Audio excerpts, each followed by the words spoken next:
nüüd ma olen siin staadi juures, kus on hea kõla nagu väike laululava. Ja ma laulan selle viinalaulu uuesti, Viinakeldri laul, saksa päritolu juba 1,5 sajandit tagasi tehtud.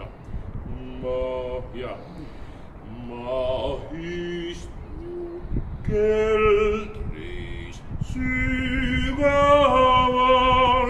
mu ümber on vaadid täis viina ja uima vaadi tühjaks joon, ei tunne mu hing mingit pinna ja peremees nii lahkesti mu juurde tõttab kiirelt ja täidab kannu viinaga,